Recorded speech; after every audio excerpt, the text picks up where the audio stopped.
Once out in the hallway, the noise became clearer. I still couldn't quite figure out what it was, but it was definitely not my imagination.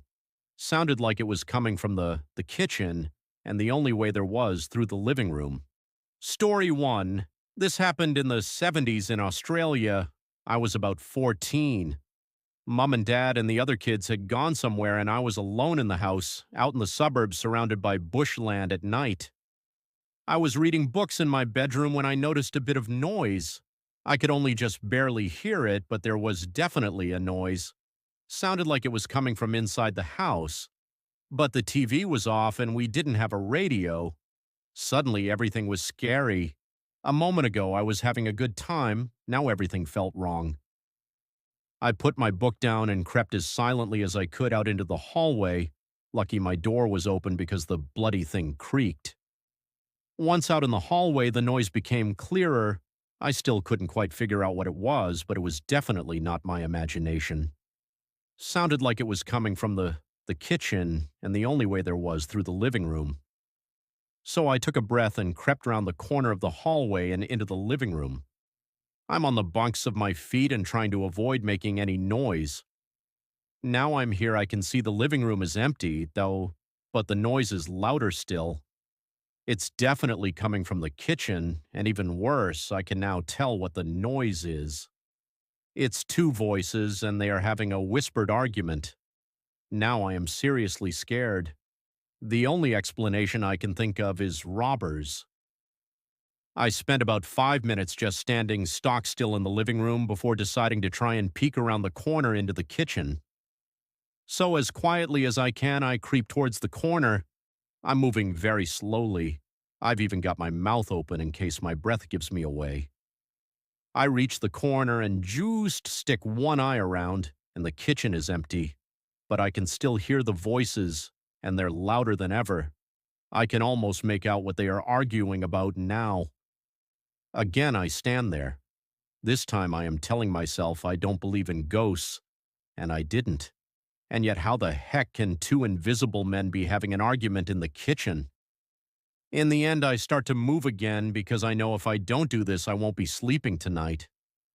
I creep into the kitchen and realize the voices are coming from the stove. Now, this was in the 70s before stoves had those solid tops you have nowadays. Instead, they had a steel coil. I bend down and put my ear close and discover the voices are coming from where the metal coil joins some electrical plug before going back inside the stove. The voices are indeed two people arguing. They're on some kind of radio talk show. When my parents came home, I showed the other kids how if you put your ear down real close to the stovetop, you could hear radio. I'm 55 now, and this is still the most frightened I've been in my life. Story 2. My fiancé and I purchased a foreclosed home in a not-so-great neighborhood a few years back. We ignored the area because of the great price, but now realize we were idiots because of things like this. I'm lying in bed barely awake while watching TV. Fiancé is still at work, so I can't sleep. It's 2 a.m. and I'm barely dozing to the crime show that was on when I hear scratching at the window. The window that was 1 foot away from me while lying in bed. I remember thinking damned squirrels when I heard the squirrels start cursing and mumbling.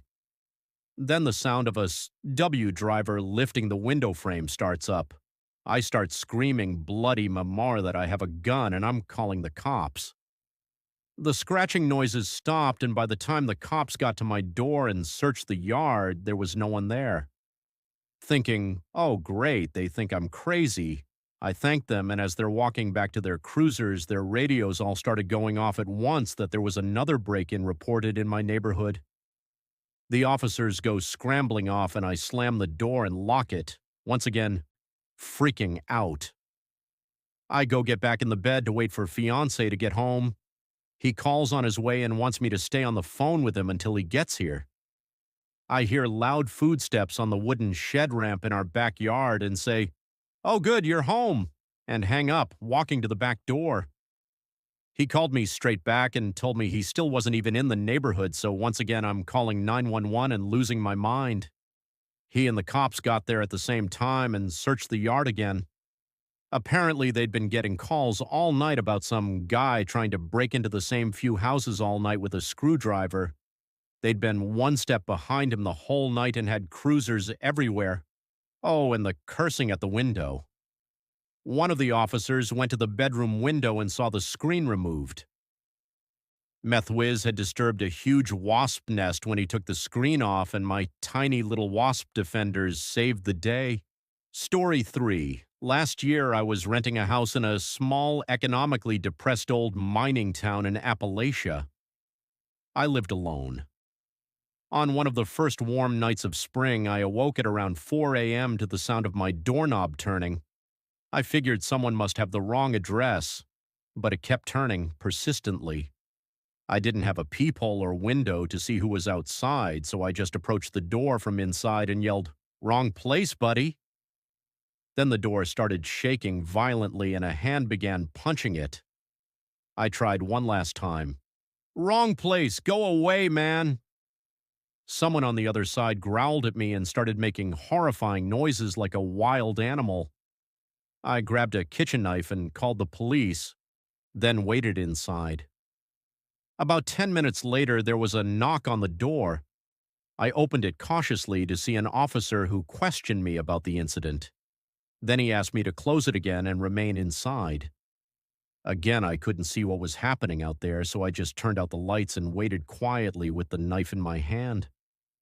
For about 20 minutes, there was just silence. Then, out of nowhere, my living room window screen started to get pushed inside and the curtain started to move. The guy was pushing out the screen and trying to climb inside. I held up the knife and yelled, "I'm gonna to attack you," in my most threatening voice possible.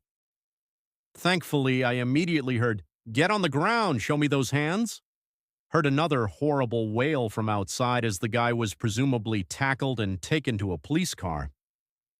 A few minutes later, another knock at the door. The officer was back to tell me that the suspect had been captured. This guy was a uniformed cop, but he was visibly trembling and super pale. I still hadn't seen what the intruder looked like. The next day, I ran into the officer while he was off duty, small town, and he told me that the suspect had told them his name was Jason Voorhees, probably an illegal substance user. Those habits don't go well with delusions involving slasher film characters. Story 4. My dad built me a room in the basement as a kid. It was awesome to have privacy. When I was young, it was scary, but the usual stuff: hum, glow of the furnace, hearing creaks in the ceiling above, the occasional spider that haunted my dreams. But normal stuff I got over. Fast forward to university, still had the room and would sleep in it when I went home weekends, holidays, or whenever. Started to experience the craziest stuff when I'd be home. What I'd recognized as creaks when I was a kid sounded like full-on footsteps upstairs when I was sure no one else was home. I'd investigate and nothing. But I'd go back and they'd return, so I was sure I wasn't alone but could never find anyone home. But I'd find random things sometimes, like soup cooking boiling over on the stove. Then I started to notice stuff moving around my room without me noticing. I'd be playing video games, put the controller down, turn to answer message on the computer, turn back and the controller would be gone from where I put it and the game turned off. I seriously believed in ghosts for a bit. Then comes the thing I really had to be scared about. It was that the furnace was broken and spewing carbon monoxide. If it had been now, I would have recognized the famous Reddit story, but back then, no idea. I could have died. That's the scary part. Story 5. About 2 weeks ago, my depression was kicking my butt, so I decided to cancel my evening plans and just lie down for a nap. Shortly after sunset, I heard loud pounding on the front door, alternating with rapid doorbell ringing. In the back of my head, I thought Ups was being aggressive, but I still felt bad, so I ignored the noise. About 10 minutes later, I heard a loud thump in the kitchen and assumed my cat had knocked something over. I got up from bed and was about to open the door to the bedroom when I saw beams from a flashlight underneath the door. I called out, Hello? And the light disappeared. I walked into the kitchen and noticed the door was still locked but ajar, and my cat was standing at the top of the basement steps looking down into the darkness. At that point, I received notification from my partner, who was out of state for work, that something had tripped the motion sensor camera in the kitchen. Two men had broken into the house, and it was unclear where they had gone once they went back out the kitchen door. I called 911, and 5 officers and a canine unit were at the house within minutes. They sent the dog into the basement, and it didn't find anybody. The would-be burglars hadn't had enough time to take anything but my sense of security, but it wasn't until I was telling my coworkers the story the next day that it started to hit me how much worse it could have been. November sucked this year. Hell, I am so grateful it is finally a new month. Story 6. This happened about 8 years ago. I was about 14 and was playing COD with my best friends at the time. My parents, who are usually quite adamant about me not staying home alone, had to go pick up my grandparents from the airport. My brother, who usually is home with me, had a party to go to, so here I was home alone with my PlayStation and pizza I ordered. Score. My friend and I were still playing at 2 a.m. when I hear the doorbell go off. I think, oh, must be my parents. They must have forgotten the garage remote. I walk to open the door, but a gut feeling stops me. That's when this dude goes berserk. He begins to pound on the door and screams to let him in. I, in my panic, have frozen in place, but I managed to get the house phone to call 000, our equivalent to 911. I also call my parents because I'm 14 and I'm freaking out. The friend I was playing COD with can hear this entire thing through my headset, and I haven't responded to him yet. So I'm juggling my phone call to the emergency services as well as my parents. I hang up with my parents, and that's when the banging stops. I think, thank God, maybe he's moved on. As I continue to talk to the phone operator, I begin to hear the loudest bangs I've ever heard. He's trying to break a window to get in. He's still screaming to let him in. By now, I've called police and I was ready to accept my fate when I hear a commotion and my older brother opening the door. Turns out the dude grabbed a statue and was banging on the window with that. It still blows my mind that the window did not break. My brother and his friends threw him down our stairs. Coincidentally, that's when the police also showed up. Turns out the guy was a shirtless 20-year-old that was on hallucinogenic substances, and he bolted from a party down the road after being caught having intercourse with the birthday girl by the parents. The paramedics were called, and by this time we had given him a blanket and warm water. The paramedics told us if he were outside for another hour, he would have died of hypothermia. We declined to press charges. His parents came and apologized profusely. They've never bothered us again. Story 7. Once, when I was around 12, I was home alone and taking a bath. I was rinsing my hair underwater, and when I lifted my head and I realized I could suddenly hear what sounded like footsteps walking across the landing. Both my parents were at work, and I knew it was far too early for them to be home, so I was entirely freaked out and convinced that someone had broken into the house and was walking around stealing or whatever. I had no idea what to do at all. I was so freaked out. I was sat in the bath, naked with no phone or any method of calling for help, freaking out that surely the intruders were going to find me, or even worse, they already knew I was there, because surely they would have heard the noise of the water from me moving in the bath. I essentially froze and sat there and panicked for who knows how long before I decided to have a moment of bravery. I figured that they knew I was there anyway, so I waited for a gap in the noise that to me signaled they had gone into a room and opened the bathroom door a crack so I could see what was actually happening. I opened it and waited. Soon the noise of the footsteps began again on the landing, and from my vantage point I could see the entire landing. There was no one there. No one had broken into the house. Later, when my parents got home, I asked them about it. It turns out after they looked into it, it was a problem with the pipes. causing them to make a banging noise that sounded like footsteps. Story 8. So the backstory is that I work at 24/7 roster and I obviously am single and live alone. I finished my night shift at 7 a.m. and went home. I was meeting my mom for brunch, so I laid down in bed but set an alarm every 5 minutes so I didn't crash and miss her knock on the door. I laid on my side, facing the closed concertina sliding door that separates my bedroom and living room. This is Australia in summer, so when 8 a.m. means full daylight streaming in, door has to be shut or it's blinding. I hear the clink of keys, then the grinding of one entering the keyhole of the front door.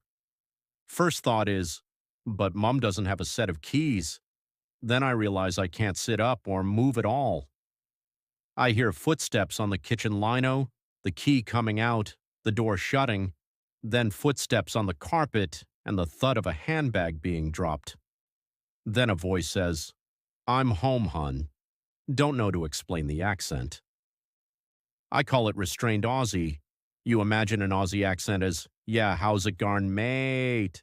But restrained is Aussie reduces emphasis on vowels, says can't as carn't, Alexander, vas is varzi. Anyway, it's clearly a woman's voice, and I hear her plop onto the chaise of the couch and slowly remove her boots. Then a few more steps on the carpet, and the concertina door slides open.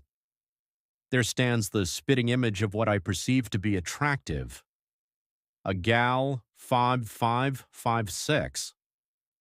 Homely looking, long straight hair, chubby, but not overweight. Her face and tones are kind of a blur, except her smile radiates and the daylight shines around her. She says, "I'm just gonna crash," kisses me on the forehead, then walks around the bed behind me. I feel the weight of the bed shift as she lazily plops onto the mattress and adjusts herself. As soon as she stops, I feel my paralysis lift and I roll over. Obviously, no one there. But a few things are really unsettling about this. At no point did my eyes open, meaning this was a hallucination, not a dream. Knowing that, it means my brain was actively blocking information. For one, the concertina door was always open, so my mind was both blocking the light that was hitting my eyes from the other room and created a memory of me shutting the door. The other is that it was pre-compensating my body weight on the mattress to adjust to normal when the dream gal sat on the bed behind me. TLDR. My brain is creepier than any neighbor, shadow, or supernatural force. Story 9. When I was 10, we lived in an old and really historic building downtown that most people didn't realize was a residence above the first commercial floor. One day my mom went across the street to the co-op to grab just one grocery item she had forgotten, and I'm sitting on my bed reading. It was a small town, and she had left the front door unlocked, which was usually not a problem anyway because there was a second front door on the street level that led to some studio spaces we rented out. So I'm sitting there, and all of a sudden an older man wanders into my room and asks me if I mind if he looks around. And I tell him sure, even though I'm really creeped out because I figure he must have been there for a reason and I don't want to make him angry. So he wanders around my house a while. He thanks me and leaves after just a little bit, during which time I am properly freaking out, and then my mom comes home. I tell her what happens and she flips, goes running down the stairs and out onto the street and literally chases this guy down several blocks until she catches up with him. She gave him an earful about not taking tours of what was clearly a private residence. He explains he thought my house was a museum or something, which is sort of understandable if you had seen my house. When she came back, she assured me it wasn't my fault in any way, but I was so shaken for days. I just kept thinking about what might have happened to me if he hadn't been a nice dude to me or if he had stolen something, and how easy it was for random people to apparently just wander into my house. After that, we put up a private residence sign and all carried keys. Story 10. When I was about 7 years old, I was home from school one day with a cold or flu or whatever. My parents were at work, and my nearly 80-year-old grandma had come over to be with me. I was in bed, she was somewhere else in the house. The cleaning lady, Betty, suddenly came into my bedroom and sat down heavily on the chair by my dressing table. She was breathless and managed to say, "Are you feeling better?" before collapsing sideways against the dressing table, awkwardly bashing her head and ending up sprawled under the table with her head at a strange angle. I was terrified. I waited a moment or two, then approached her just in time to hear what I much later learned was called the death rattle. Some vomit came out of her mouth. I ran to call for my grandma. She came in and very quickly bundled me off to a neighbor's house where I stayed till the end of the day. I knew she had died, but my parents pretended for at least 10 years that she just fainted.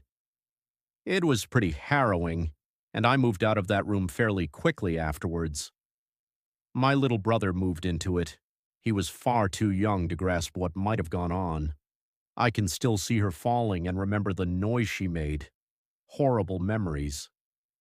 Story 11. It was the dead of winter, and I live back a private drive about half a mile off of the main road. I have no neighbors, only an abandoned apartment building next door. The snowfall was very heavy that night. All footprints were erased, leaving the ground with a blank slate. My family would not return for a few hours, and my phone had died, and I was looking for a charger. The dogs began barking into the darkness outside the windows. Then I heard a series of knocks, so powerful that it seemed someone was striking my door as hard as they could. I go to the door, look outside, and find no one there. Then the knocking started at the back door, a glass panel door with a motion detector overhead. The light did not turn on, and I could not see anyone standing there. Then both doors were knocked upon at once, very violently shaking them. My home phone was malfunctioning, so I couldn't call the cops, and my cell phone hadn't charged enough to turn back on. I grabbed my shotgun and closed all the curtains in the house, so if anyone was out there, then they couldn't watch me. The knocking spread to the windows, some 2 stories off the ground, and made rounds from door to door.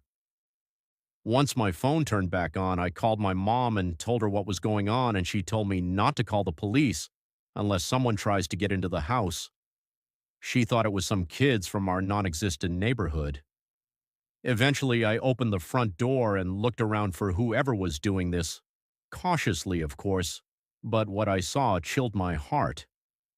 There were no footprints anywhere outside, not even indents in the snow, and once I was back inside, the knocking resumed. About 20 minutes later, it subsided. To this day, I still get freaked out being home alone. Story 12. Alone in my aunt and uncle's house in rural Ireland. It was winter time and about 6 p.m. in the evening, so dark outside. I wasn't expecting them back for another hour or two. Was playing Commandos on their PC all day, and as it grew dark, I hadn't bothered to turn on any lights. Get up to go pee and don't bother turning on any lights. As I'm peeing, I hear a vehicle come up the gravel lane. Finish up and go look out the window. It is a white van. I see 3 men get out of the van. I drop to the floor and immediately start crawling towards my aunt and uncle's bedroom. I open their wardrobe and crawl into it. It's a huge old oak wardrobe. I throw some cloths over myself and hide there. All I can think of is gypsies are here to rob the place.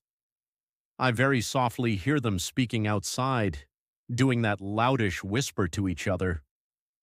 Someone tries the front door, but thankfully it's locked. I hear them talk and walk around the side of the house. I think I hear the back door being open, but remember it's locked. Then for a long time I hear nothing. After what felt like a lifetime, I hear another vehicle come up the lane. It stops and out gets my uncle. He begins talking to the men, shouting, but I can't hear what he is saying. My mind races, thinking something bad is going to happen. Then I hear laughing and chatting. I crawl out of the wardrobe and peek out the window. My uncle clearly knows these men and is having a friendly chat. Even though no one can see me, I go red with embarrassment. I go back to the PC and sit there embarrassed. Story 13. In the house that I grew up in, we had a finished basement. The floor was laminate plank flooring laid over the original concrete.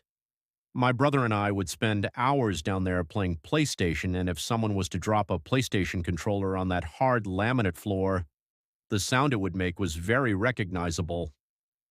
One day, it must have been around grade 9, I came home from school and was home alone. I was watching TV upstairs when all of a sudden I heard that unmistakable sound of a PlayStation controller falling on the basement floor. I knew I was home alone and I immediately freaked out. I've never really found myself in a horror movie type situation since, but at that time, for some reason, I was extra brave and decided to say whatever, and I went to defend my home from whoever was in my basement.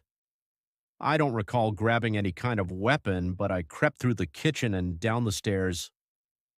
My heart was pumping as I climbed down. I reached the bottom and was suddenly at ease. We had a drop ceiling with round vent covers, and the vent covers were always falling out. As I came into the basement, I saw one on the floor and was immediately relieved. Not as scary as some, but darn, I was rattled. Story 14. Years ago, my parents had their garage converted into an extra large bedroom. It's full of junk now, and this was where we all played games. I was about 10, and it was only the second or third time I'd been left alone in the house while my siblings were all away for one reason or another. Naturally, I was up all night playing on our PS2 in there, having a blast. I don't know how late, but pretty late into it, I suddenly started hearing someone tapping on the window. They really went all out with the extra bedroom and actually replaced the garage door with a wall, window, and traditional front door you'd find on any house, complete with bolt and doorknob locks. Well, I didn't realize it was a sound not produced by my game for a full minute or so, and the sound like someone drumming their fingers 1, 2, 3, 4, 1, 2, 3, 4 really quickly kept going without stopping. I finally really noticed it when the doorknob rattled and the sound moved to the door, which made it louder. I freaked right the shahole out and snuck to the door to double-check the locks. They were both unlocked, but the door tended to jam and act like it was locked unless you put a lot of effort into it. I locked both locks loudly so the person would know they definitely couldn't get in, but I just heard a gruff older man laugh and the sound got louder. Then he moved back to the window and called in, "Let me in, love, I'm cold and hungry. Don't you want to be nice to your neighbor?" I turned out the light, ran to my room, and hid in the pitch dark under my blanket until my parents got home a few hours later from their anniversary date. I never told them because I was young enough to care more about getting in trouble because I stayed up past my bedtime. TLDR, I stayed up late alone playing PS2, and a creepy old man, possibly homeless, tried to get into my house. Story 15. I was home alone when I was about 13. Mom was at work and my sister was at school while I skipped as I always tended to. It was about 1 p.m. when I picked up the phone to call my mom, and this was back when landline phones were more common, so it was one of those pick it up then dial ones. But as you know, if you picked up a landline phone, mid-conversation you'd join the phone conversation, or you could at least listen in if you had multiple phones in the house. We only had one phone in the house, and it was this one. The only TV on in the house that was on was in me and my sister's room, and it wasn't loud enough at all to be heard downstairs where the phone was. So this definitely messed with me. I picked up the phone, and instead of a dial tone, I heard static, but not like loud static. Just the white noise you'd hear over the phone when it's quiet on the other line, you know? Then I heard a voice of a young English girl, which is also weird because I live in Scotland and didn't know anyone from England. And she said, "Can you put that down, please?" To which I got a little spooked and answered, "What, hello?" And she didn't seem to hear me, or if she did, she didn't want to answer. She just kept saying, "Please stop that, don't do that, put that down, please stop, please put that down." Don't touch that." In a sort of calm voice, almost melancholic at first, but getting more and more upset, I asked again, "Hello? Who are you?" And then heard the sound of fabric rustling near the phone like someone was shifting, and a grunt like a person would when getting up. And then I got freaked out by all this and just hung up the phone, ran upstairs, and didn't tell anyone until later that night when I told my mom, who lifted the phone herself and got a dial tone. She did not believe me. She was just skeptical, but obviously disturbed by how upset I was over it. I think about it every so often and feel a little sick. I didn't know what to do at the time. I just freaked out and bailed. But I can't help but feel I got to listen in on something sort of horrible. The little girl sounded upset, and it sounded like there was someone with her. I don't know what I could have done, but I didn't do it. This was 11 years ago now, and I've since moved out of that house and live in my own apartment. Story 15. I was home alone just a few years back. My parents tend to go out to a dance club a couple towns away, small town, and don't get back until about 4 or so in the morning. This day, just like any other, I was sitting in my room next to my window watching something on TV, who knows what, probably Scrubs. My bedroom window is fairly big and frosted with a dark curtain covering it. It sits directly next to our front door, which leads to a porch. It's about 2 in the morning, and suddenly I hear this loud banging on my window, not a foot from my face. Confused as to why someone would hit my window so hard, I wait a minute or so to see if someone calls out or knocks again when suddenly 3 more desperate knocks on my not-so-thick window. At this point, I start comparing my situation to that of a horror movie and convince myself that checking will lead to a certain death. I finally grow the balls to check who it is from the inner door of the porch and see faint movement in the parking lot in front of my house. There he was, a man raggedly dressed, not menacingly but incessantly pacing back and forth. I now decide my best course of action is to call the police and later find out he had broken into an office building across the street and a couple cars around town. Not sure what happened to the guy or why things turned out the way they did, but I'm really glad I didn't answer the door. Story 16. My story happened a few years ago, back when I was still living with my mother. She had recently lost her job and she was going through some heavy depression, so she would occasionally go visit with my grandparents who lived just next door.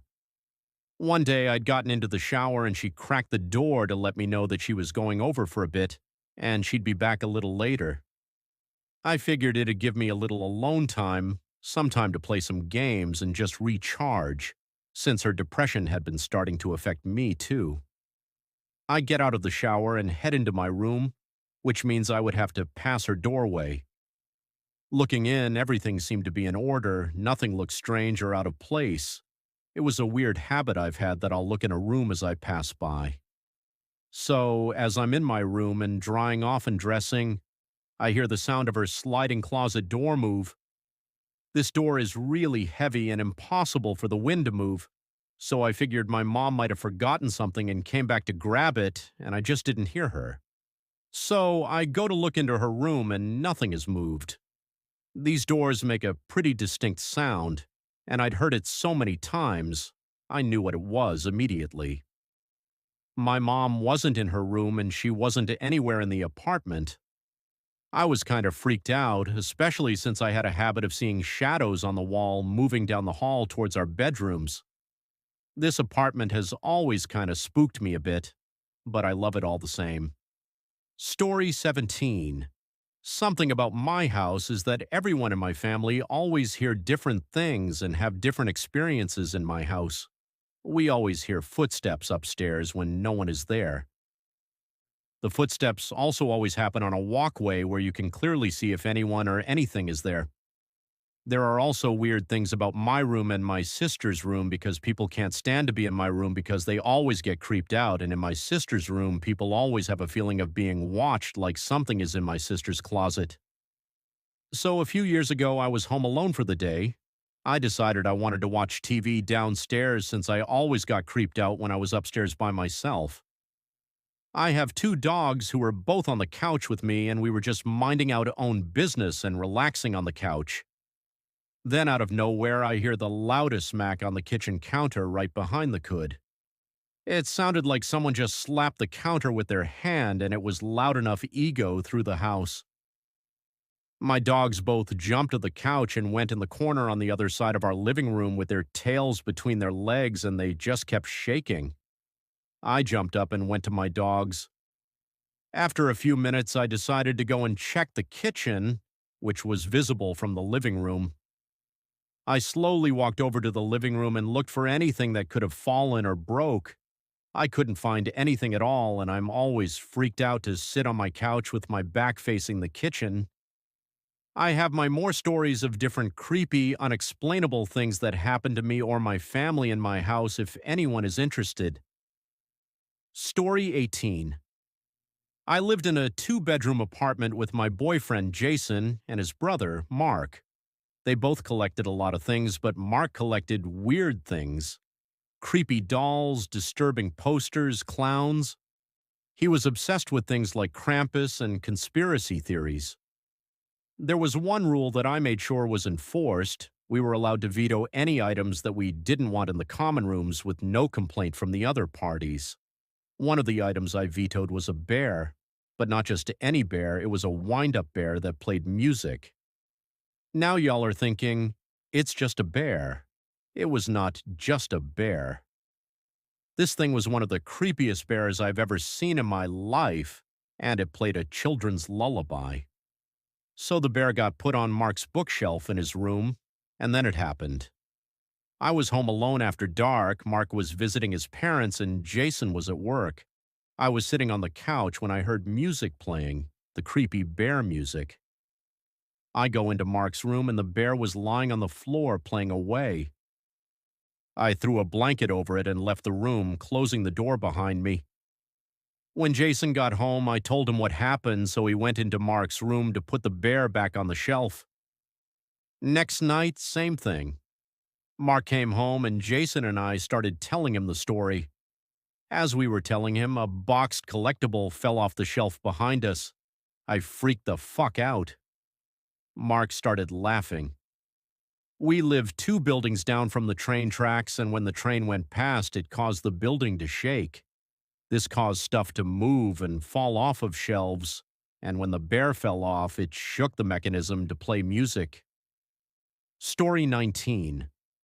I rented a house in Japan that was solely a few $100s cheaper than most, because the house was surrounded by graves. Apparently, this scared the locals down to their bones, and the house sat for some time unoccupied. This didn't bother me, and a $2,300 house for a $1,800 was a steal in my eyes. Throughout the 3 years living in this area of Japan, I'd slowly accumulate 3 rescue dogs and foster about 10. At the time of this event, I had 2 dogs, a Shiba Inu mix that made for an excellent watchdog and a lazy golden retriever that I never knew could even lift his head for anything other than food. I've owned both dogs for about 2 years at the time. I came home from work, changed, and planned to turn on my PS4 for some game time. Except both of my dogs were going absolutely bonkers. Both were very obedient, and no matter how much I asked them to stop barking, they wouldn't. I opened my front door to let them outside, and I grabbed my pack of cigarettes to join them. I figured maybe they needed to go potty. I opened the door, and the 2 dogs run into my small yard, turn 180 degrees facing the house, and started barking again. I was getting annoyed because my neighbors were very nosy and would complain over the littlest things. I walk outside and towards my dogs, and as I'm close to them, I hear a loud thud behind me. I turn around, and it's a Japanese man holding my laptop and frozen looking at me. Stunned, I froze. Thankfully, so did he. A moment later, I throw my pack of cigarettes at him and lunge at the assailant. He takes off running and clears my fence with ease, and I watch him run away. Pissed, of course, I call the cops and make a report. Thankfully, I have renter's insurance, and my laptop was replaced. But wait, there's more. A few weeks go by and an identical situation occurs when I came home from work. Dogs are going bonkers just like before, and now I'm ready with a baseball bat. I walk upstairs, and this time there's the same guy and another man. They were trying to steal my TV. I chase them out of the house, call the cops again. Nothing comes of it. 2-1 in my house was not ideal in my eyes. I call my housing agency and let them know I need new locks on the doors. I receive my appointment, and when the day comes, a man rings my doorbell. I use the camera on my doorbell to check who it is. It's the original thief. I call the cops while repeatedly saying, "Hold on, please, I'm not clothed," to the thief. The cops show up, the man is questioned and let go. I call my housing agency and told them I need to move to a new place with a different company because the maintenance man was who broke into my house twice. I can't make this up. The reply I receive is, "It's because the house is haunted, huh? You're imagining things. Please don't waste our time anymore." I ended up replacing the locks on my own, keeping the keys, and finishing my lease. Every night I was scared shitless that this would happen again. Now I live in the US and have my own security cameras watching the inside and outside of my house's points of entry. I've also upgraded the baseball bat to a shotgun.